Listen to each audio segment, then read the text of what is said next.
Hello everyone, I'm back with another setup related video. This time specifically talking about drivetrain adjustments on the Dallara IR18. I'm going to be going over engine maps, throttle shapings, gearing, but mostly differential. I'm going to be going into quite a bit of detail in terms of practical application of tuning differential, and also sort of some of the theoretical, understanding that's required to really be able to tune it well. So, the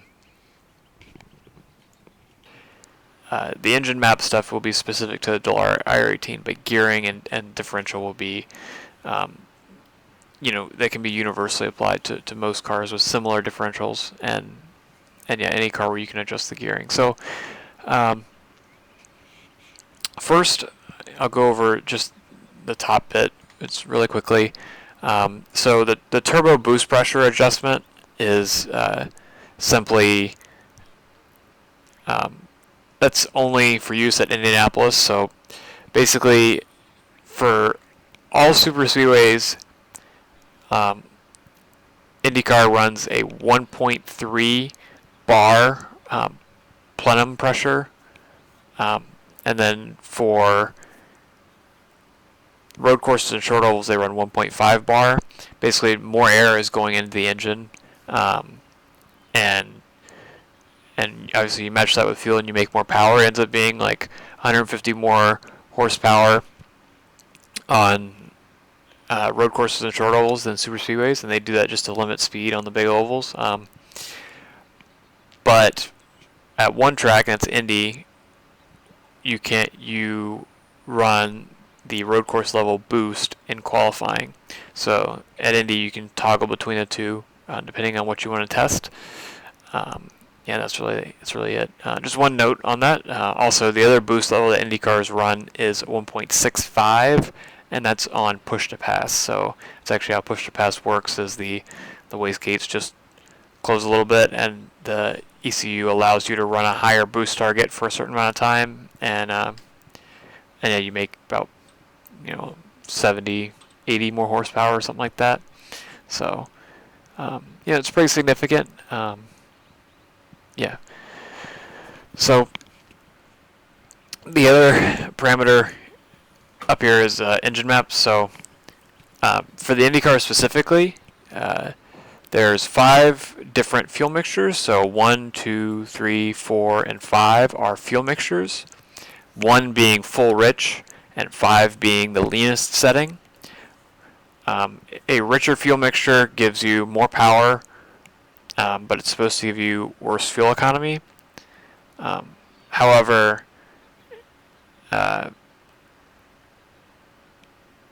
yeah, the fuel maps aren't very realistic on iRacing, so they aren't as effective as they should be. I mean, some people prefer to use them in certain situations, but they're definitely not as powerful as they are in real life.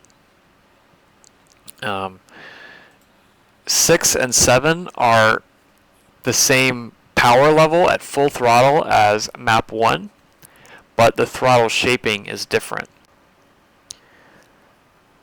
So basically, maps 1, 6, and 7 all have the same amount of power at full throttle, but how you get there, all the part throttle shaping is different. So 1 is a linear map, meaning that the pedal input follows the engine throttle input. So the physical throttle pedal and the engine throttles are not connected by a hard cable. They're connected electronically through the ECU. And basically, so you can change the feel of the throttle pedal within the ECU. So 1 is basically a linear.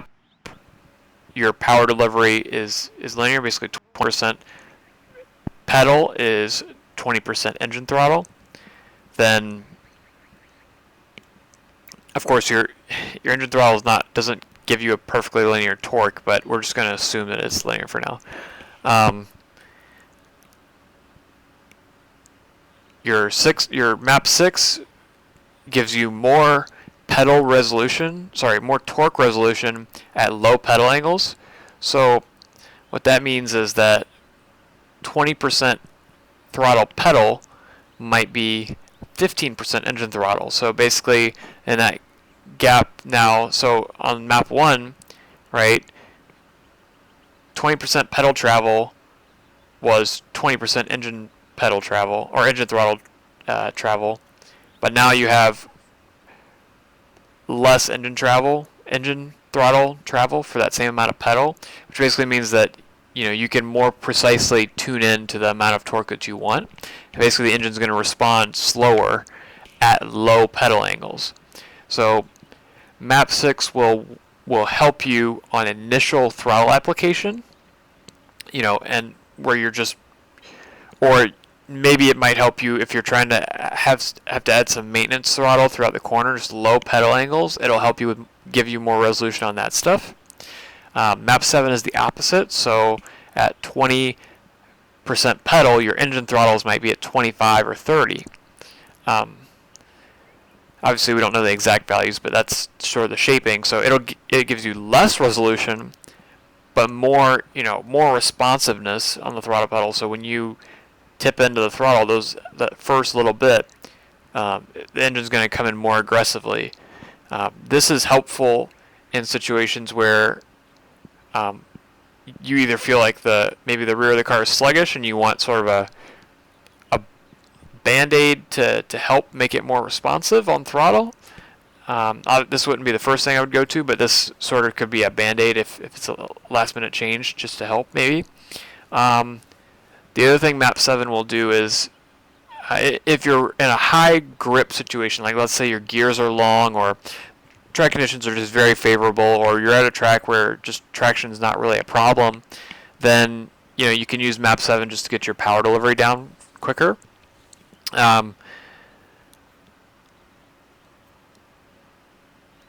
Obviously, on the flip side, at high pedal angles, you have more resolution on map 7. So going from 80 to 100% pedal, you might be only changing the engine throttles by 15%. They might be going from 85 to 100. But on map 6, they might be going from 75 to 100. So some people, I doubt you can really tell a difference, but some people like map 7 on ovals because you can, a lot of times you're modulating at higher throttle angles and you can control that better. Or, some people might like that. But honestly, on ovals, you're not really, at most ovals, you're not really part throttle for that long, so it's kind of hard to tell the difference, at least to me. Road courses, some people can't tell the difference. I can definitely tell the difference, especially at low pedal angles, initial tip in. So I'll use any of the 3 maps depending on setup, weather, track, all that stuff. So it just depends on all that stuff for me. And just to further sort of visualize the different effects of the torque or the throttle shapings, here's this graphic, and you can just sort of pause the video if you want, but basically it just shows the relative shapings of 1, 7, and 6 with respect to pedal percentage on the x-axis and engine torque delivered on the y-axis.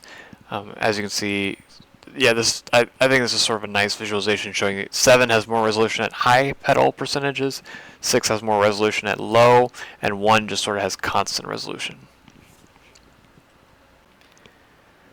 Next, I'll cover the differential because that's going to be the most complicated thing to cover and also the most important. So the differential, in my opinion, is one of the most underrated parts of vehicle setup, because the differential, it has a huge effect on car balance. Like, if you go from one extreme to the other in differential settings, that is a massive change. It's huge. Like, it can completely transform the way a car feels. It's not necessarily going to make you find a lot of pace unless your settings are way off, but it definitely helps drivability and consistency. So the first thing I'm going to do is I'm using a Formula SAE differential as an example, just because I have a little bit more access to show some of the diagrams and everything, and the layout of the differential. But know that this differential style is very representative of what's in the IndyCar. So, and all the concepts will transfer over. So, first, this is a exploded view of the inside of the differential. So this is what it looks like assembled, and so all these pieces are inside of that housing. So basically the function of a differential is to divide the torque output of the engine between the two rear tires. So a fully opened rear differential would, if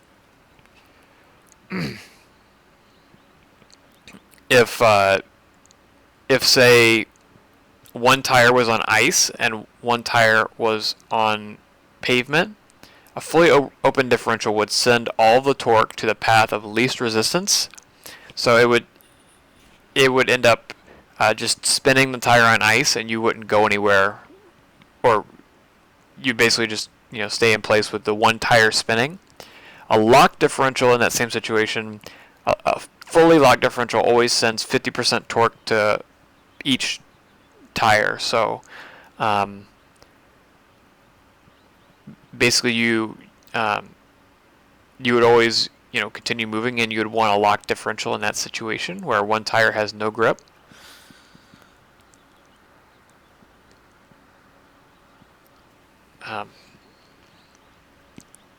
But the downside to an open diff and a locked diff is that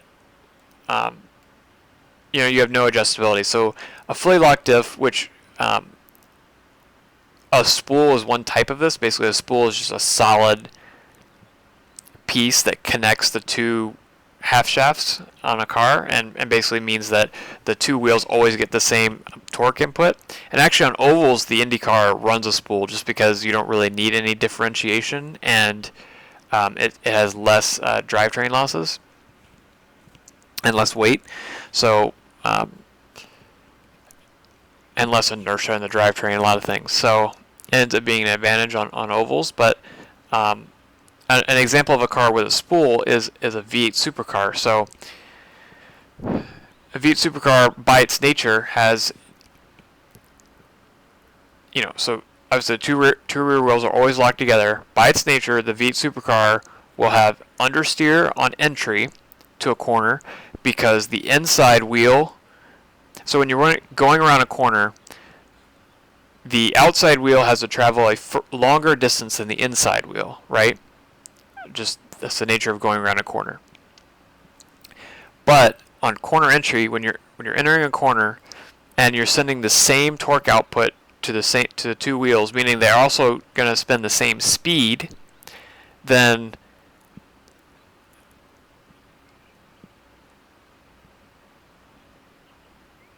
and they're also locked speed-wise. That means that basically that inside tire is going to be pushing the car into the corner, and it's going to cause understeer. So, and a fully open differential would do the opposite. It would give you the maximum rotation, because the rear wheels are perfectly free to differentiate themselves as they would like. The one downside of this under corner entry or braking for an open differential would be that you're more prone to rear lockups, because the two rear wheels are completely independent of each other in terms of torque input, or they can be. So basically when one wheel locks up, the other one is not going to resist it from locking up. All the torque, is just going to go to that wheel, all the engine braking torque. So a locked differential is the opposite in that respect. So it's harder to lock a rear tire with a locked differential, because even if the left rear is unloaded and would be on the threshold of locking up, it being tied to the right rear means that it has something driving it to keep spinning.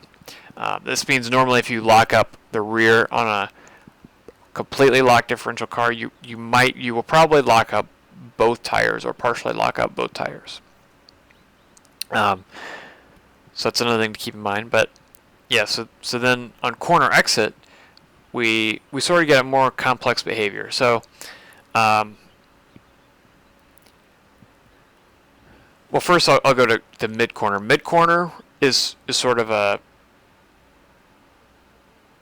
well, I'll step back a second. So just to further explain, on corner entry, the car is slowing down. So that means that the rear wheels are actually driving the engine, which means you get engine braking, which is negative torque in terms of in engine terms. So by this, so some people think that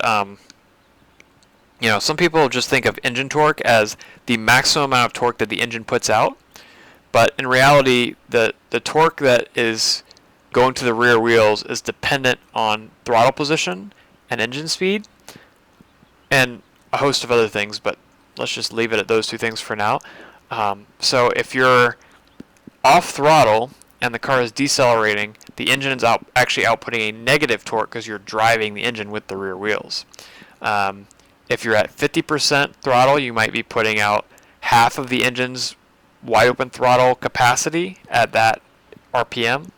And then at full throttle, you're just putting out whatever the quote-unquote torque curve will give you at that spot. So the wide open throttle torque curve that you normally see on like dyno sheets and stuff like that. So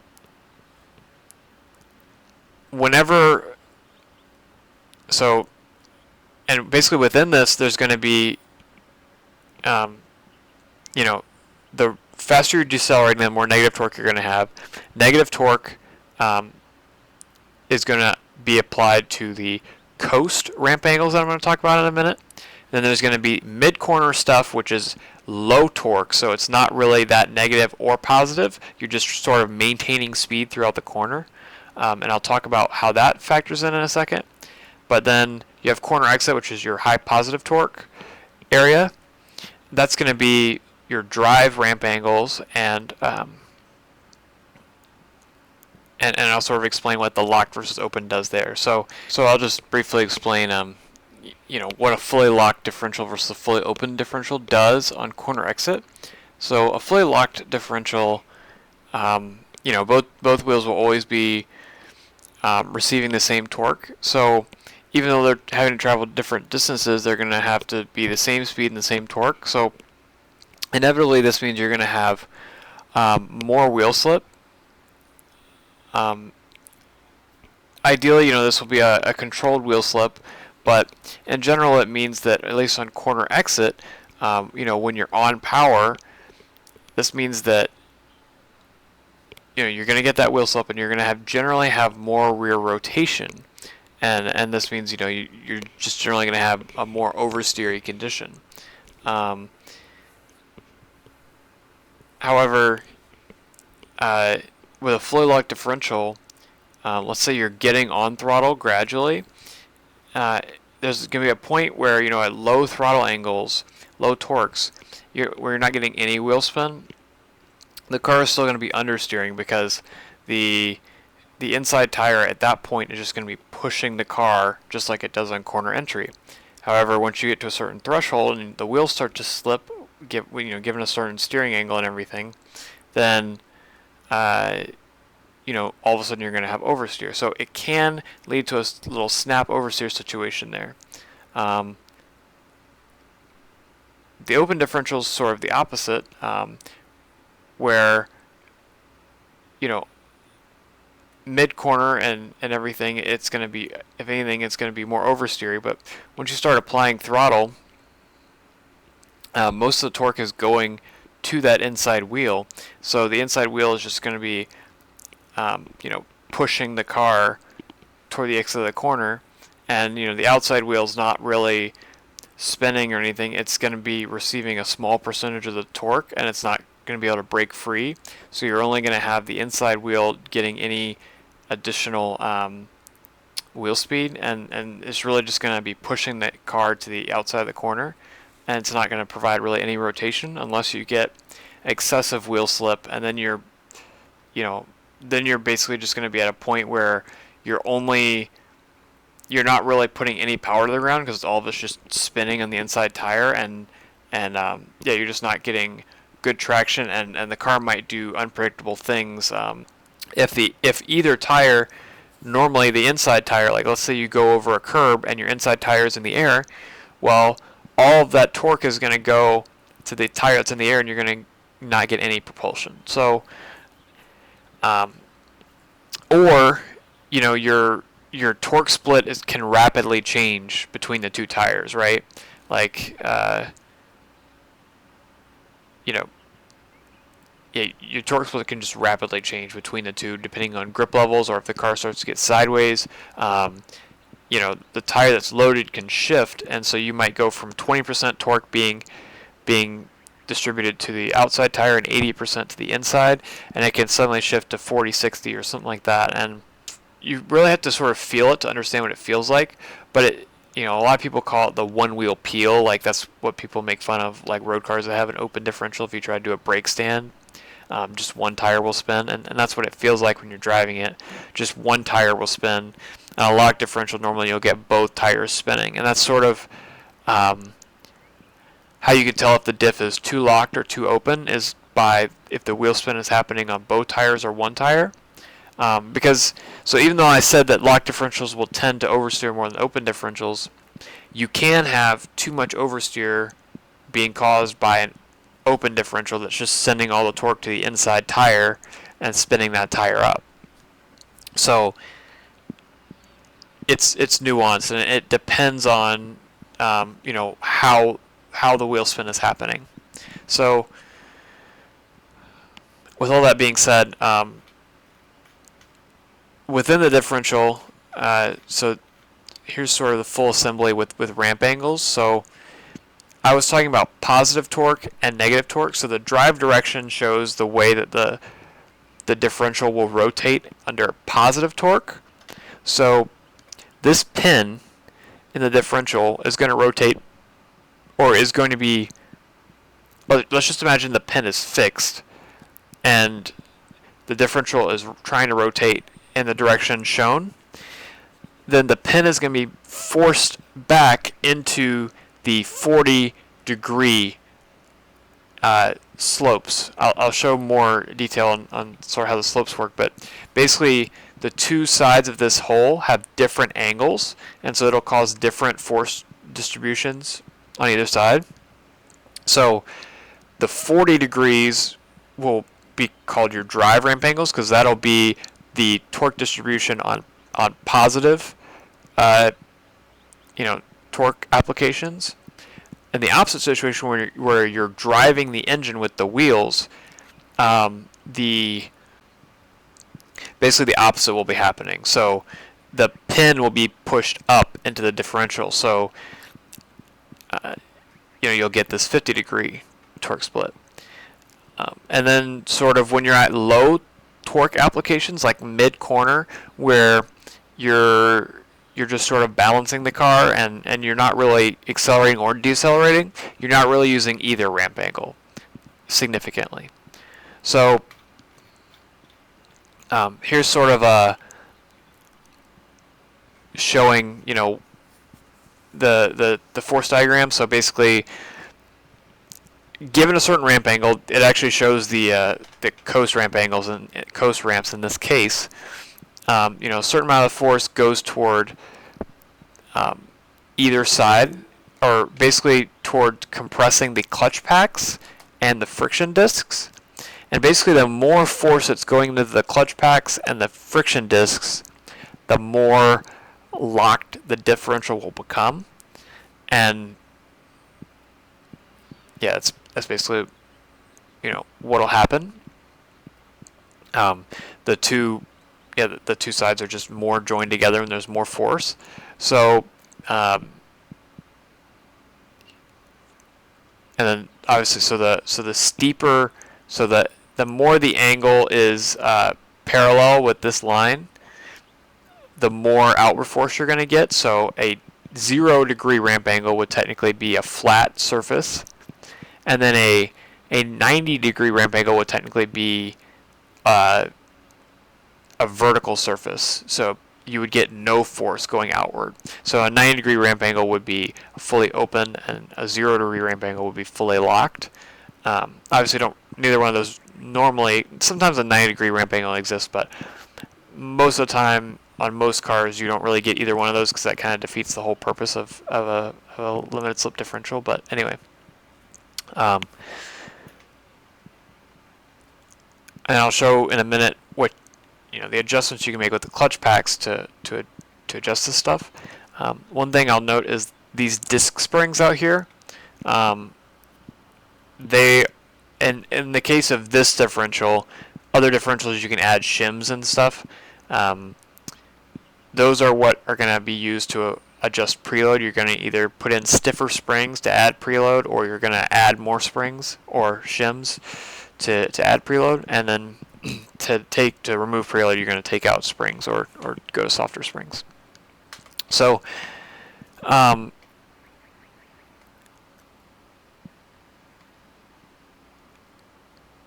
sort of jumped ahead a little bit, but all that sort of covers the fundamentals behind what the different things in differential do.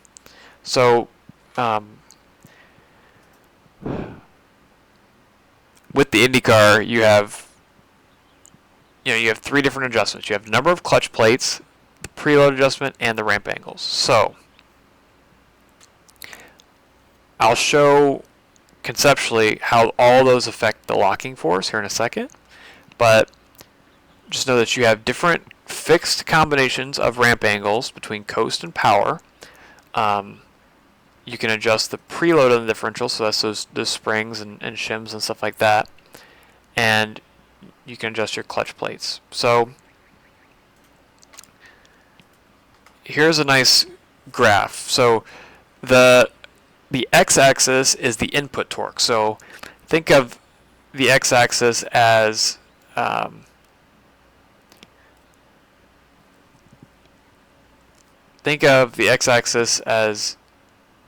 it's your input torque. So basically it's the amount of power you're demanding from the engine. So it only shows the positive side of the scale. So let me actually make a negative side real quick. The negative side would show the same thing, basically, and your negative side is going to be coast, and this is your drive side. So basically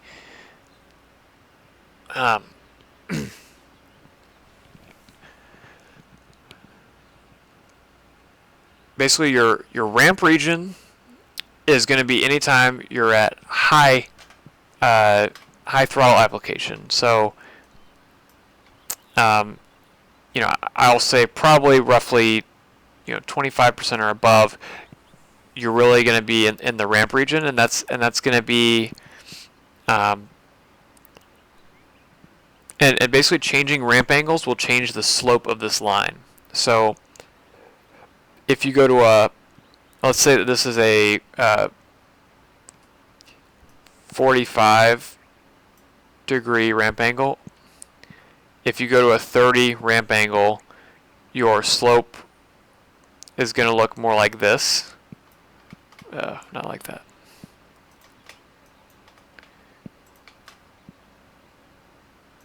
Your slope is going to look more like that. Oh, sorry. Actually, I got that backwards. That's not going to be 30. This is going to be 60. And this is going to be 30. Because you get more locking force with a shallower angle. So basically, at let's say full throttle in first gear, which might give you it's going to give you over 1,000 Newton meters of input torque. then you're going to have more locking. So this is your locking force or locking torque. Basically, the higher up the scale you go, the more locked the differential is. So at higher pedal angles and more torque being delivered, the differential is going to be more locked with a this shallower ramp angle than than the opposite.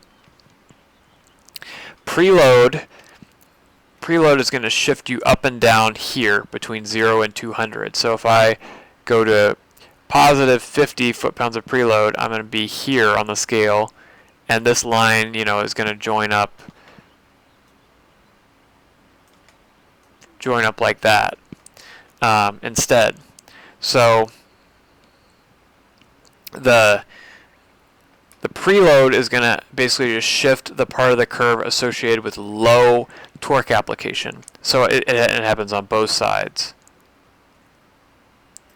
So the preload is basically just affecting how locked the differential is when you're at slightly positive or slightly negative torque inputs. So that might be,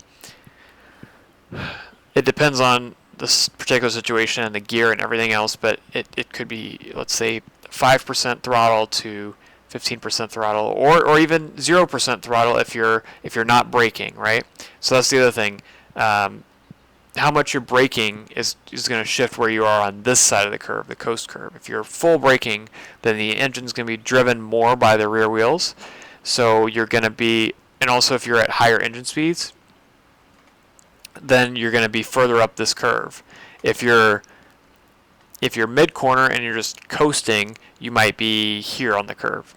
So your preload is going to affect just coasting mid corner, and also your like initial throttle application or maintenance throttle, and then your coast ramp angle is really going to affect probably trail braking and threshold braking. So and the other thing to point out is the ramp angles work the same in the other direction. So this would be 30 and this would be 60. But obviously the effects on the car are different, because 60 here is less locking, but that's going to cause more oversteer and entry. And as we talked about before, the effects over here are sort of mixed. So 60 is going to generally provide more understeer, but if you're spinning up the rear inside tire a bunch, it could cause oversteer. And then one thing couple things. So you can't really control the transition region. That's just, it is what it is. It's a differential property. Another thing is the clutch plates are just going to amplify whatever the ramp angles do. To illustrate the effect or how you would physically change clutch packs, this is a different differential example, but so the friction plates in this example are what are referred to as clutch packs in the IndyCar.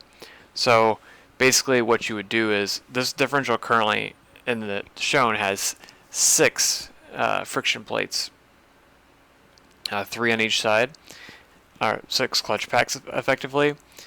And the outer plates that have the external spline that go into the housing, those are effectively, let's say, they have a friction, but they're, let's say, frictionless compared to the clutch pack. Basically, what you would do is you would, let's say 6 is the maximum number of clutch packs for this differential, because you normally can't have clutch packs back to back. It doesn't work too well. So what you would do is you would basically remove a clutch pack from either side and replace it with a disc the same shape, just basically frictionless. Basically be a spacer. So you'd end up with the same like shimming on both sides, but then you would have less total friction between all of the plates combined, and so you get less locking force. Basically what you need to know is, in terms of the impact that clutch plates have, you're basically just going to amplify the slope of your ramp. So the more clutch plates you're going to have, the more locking force you're going to have. And so let's say that this is 30 with 4 clutch plates.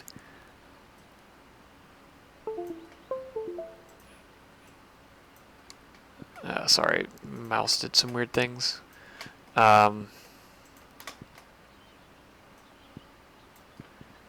This might be 30 with 8 clutch plates, and then 30 with 16 clutch plates. So your clutch plates are just amplifying whatever the ramp angles are doing. I shouldn't say amplifying, because 60 with 8 clutch plates is going to look, like this or something. So it's possible for one ramp angle combination to be one ramp angle and clutch plate combination to be similar to another one.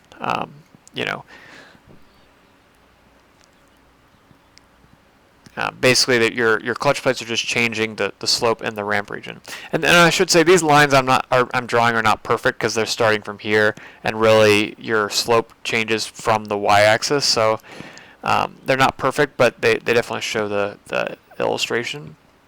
But basically my pivot point's wrong. But anyway.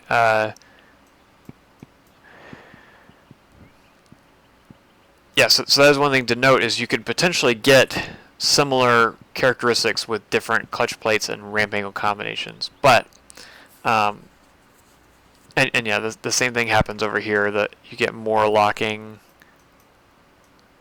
with more clutch plates. So basically your clutch plates just give you more slope in your ramp region, and they don't really affect the preload region in any significant way. The other thing I haven't talked about is negative preload. So as you can see, negative preload means that for a given region, that means from 0 to 200 input torque, the differential is going to be completely open. And this causes some weird behavior. So basically that means that when you're coasting through the middle of the corner, the differential is going to be completely open. And then at a certain point, when you're applying the throttle, it's going to go from completely open to starting to be locked. And so having this could be beneficial if you really need a lot of rotation off throttle. However, just know that it comes at a price of, at some point, like especially if you have even more negative preload, like up to and to the point where it's up here, then you're basically, your slope is shifted this way. So then at some point, especially if you have a really steep locking force, like let's say you had the 30-16, then your slope is like this. Then all of a sudden, basically, you notice how so here there's a gentle transition between the positive preload and the ramp region. Here there's just an abrupt angle, because your diff is just going to suddenly lock, and it's not going to be fully locked, but it's going to suddenly add locking torque. And especially if you have a really steep slope, like a small drive ramp angle or a lot of clutch plates, then that can cause a really sudden behavior that can cause snap oversteer or just a really snappy behavior in the rear end, right? It just suddenly changes what it's doing. So it's not ideal from that perspective, and a lot of times I personally will avoid running negative preload because of that. However, if I want a really open differential at in these low torque applications, low input torque applications, then it can be beneficial. So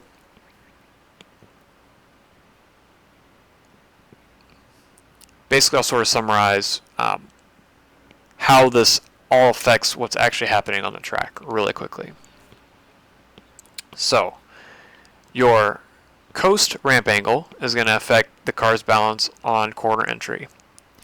The higher the number, the more oversteer you're going to get.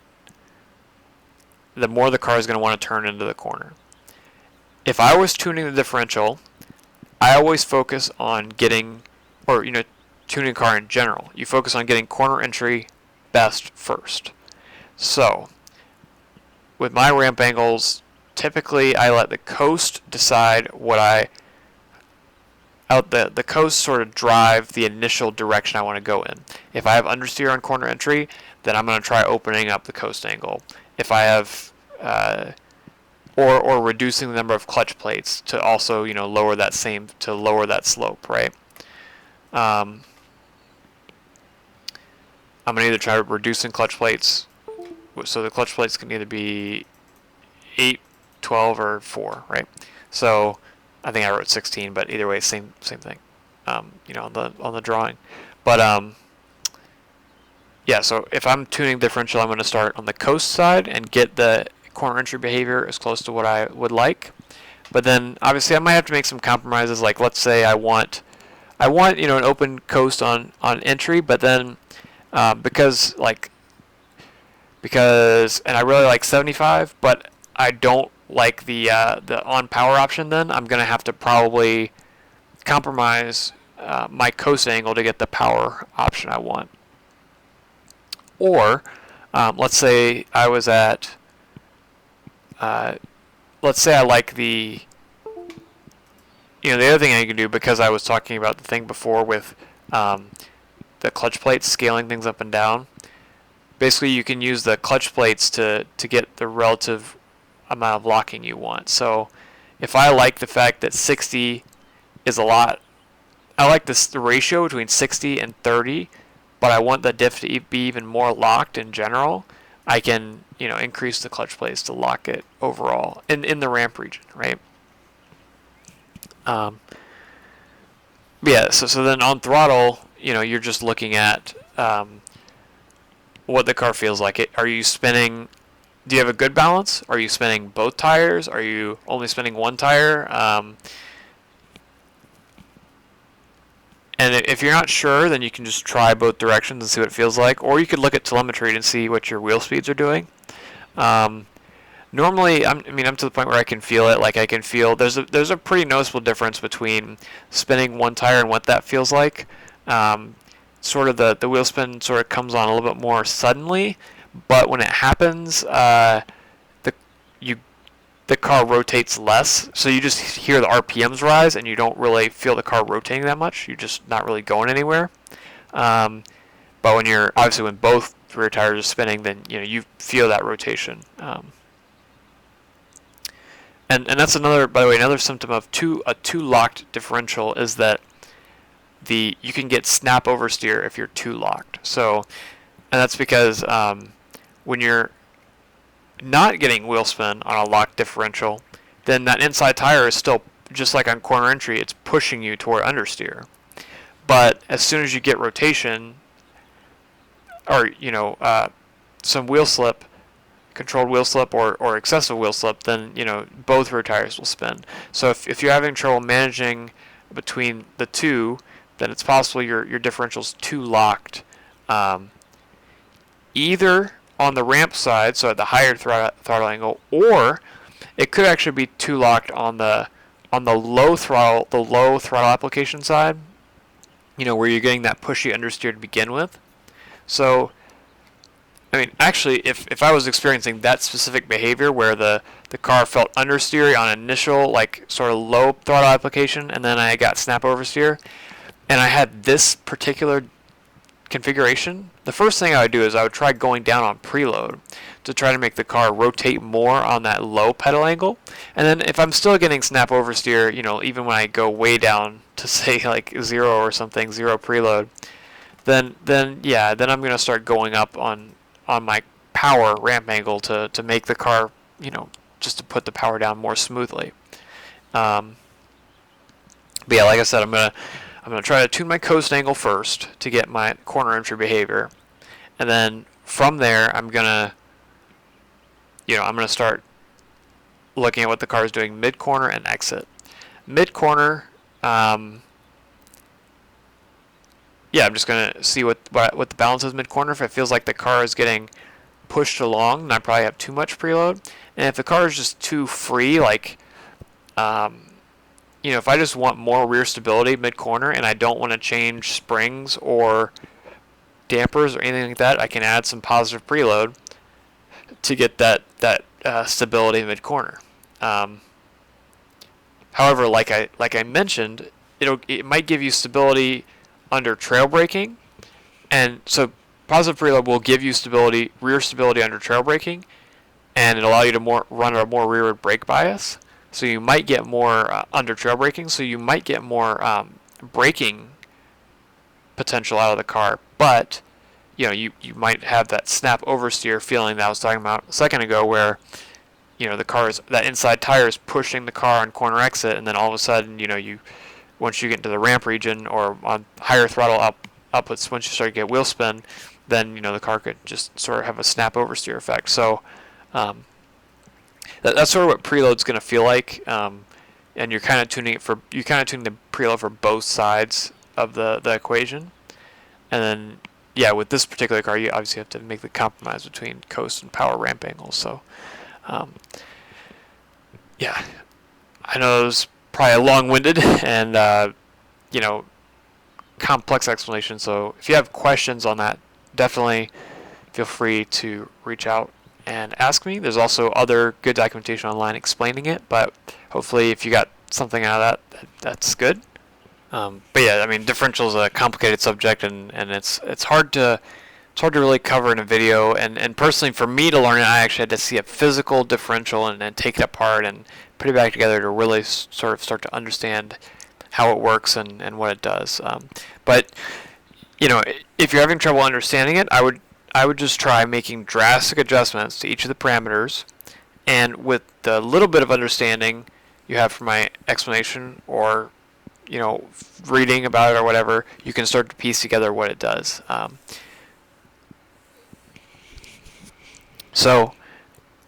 Next I'll briefly go over gearing.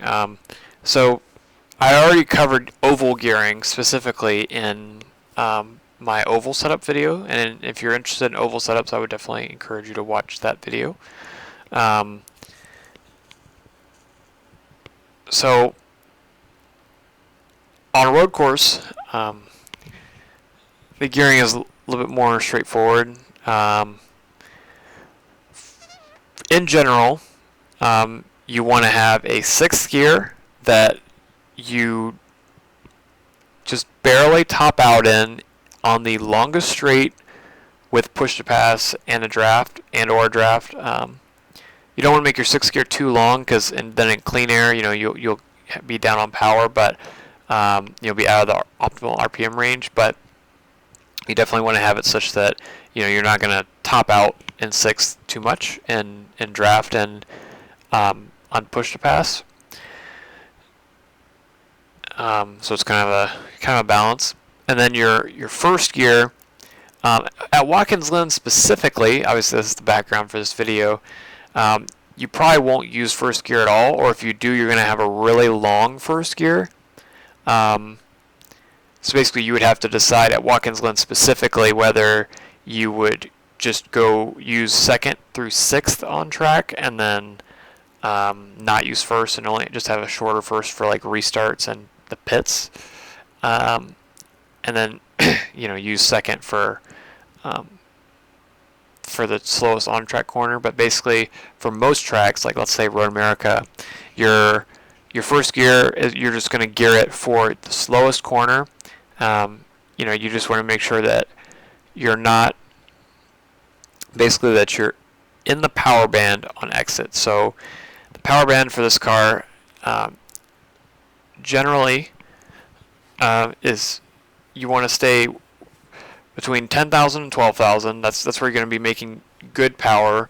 But like once you're on a straight and you're out of the low gears, you want to be staying between 10.7, 10.8 and the red line, right?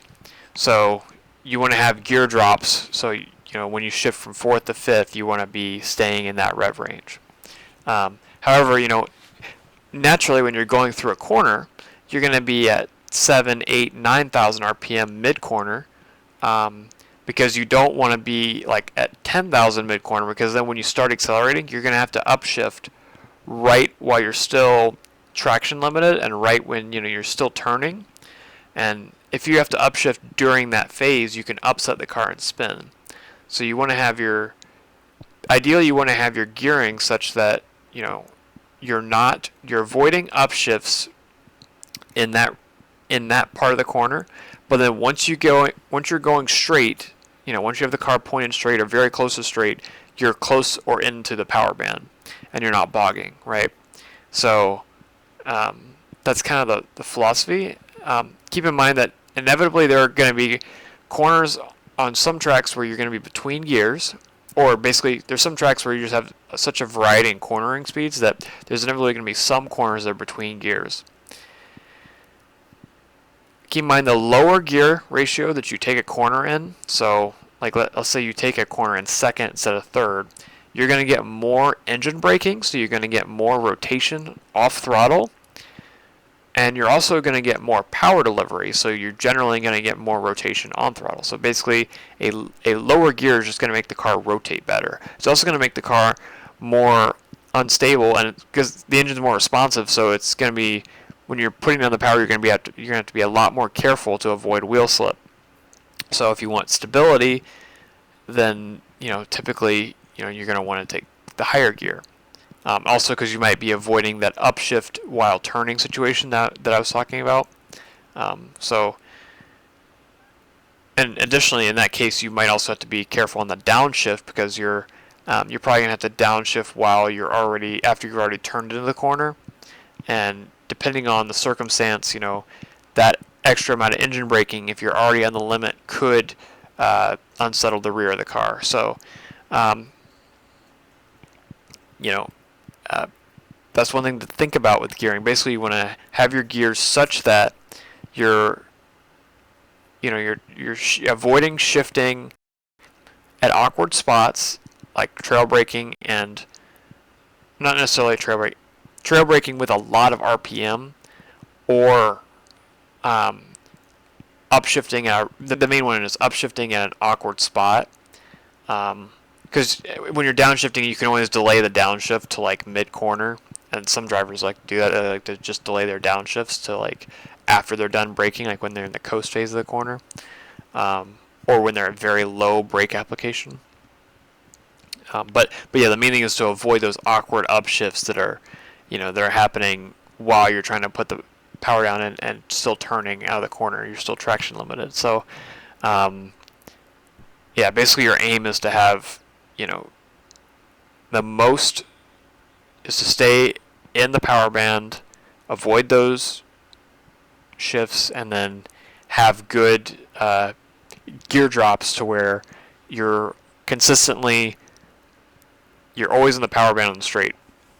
One other thing to keep in mind is that in lower gears, it's not as big of a deal to be outside the power band, because typically, like let's say in first and second gear, you're a lot more traction limited instead of power limited. So if you're at 8, it doesn't really matter what RPM you're at if you're traction limited, because the amount of power you can push to the road is dictated by your throttle angle, not necessarily by what RPM you're at. So if you are power limited, like basically if you have the grip and you're power limited, then it does matter. So that's another thing to keep in mind. But yeah, normally, also because your drag is a lot lower at lower speeds, so you can afford to have larger gear drops and be further outside the power band, because that power loss you have being outside the power band there is not as significant compared to the drag force, which are the two main forces that oppose each other when you're accelerating. Let's say the power is like the force going to the rear wheels provided by the engine is 4 times the drag force. Well, a few percentage difference on the power force is not really going to change your acceleration that much compared to at 180 miles an hour when your power force is like 10% bigger than your drag force. Then 1 or 2 percentage points makes a much bigger percentage difference to your acceleration and therefore your lap time. So that's why normally you see your gear drops are a lot closer in higher gears than lower gears. One, because of the the traction limited thing, and too because of drag. So those are sort of the fundamentals of what I think about when I'm doing gear strategy. And there's some driver preference stuff that goes into it, and some other things, but that's sort of the basics. And yeah, hope overall you guys enjoyed this video. I know it might have been a little bit dense with information, especially compared to some previous ones, but if you have any questions, feel free to reach out to me, iRacing DMs or iRacing forums or whatever, and I'll try to answer. I don't really read YouTube comments that much, so no promises on me being able to respond quickly to those. And if you are looking for more content, feel free to watch any previous videos in this sort of same series.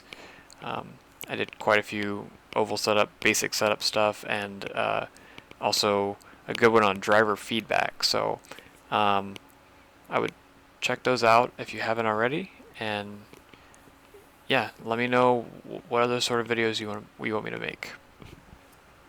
See you guys in the next video.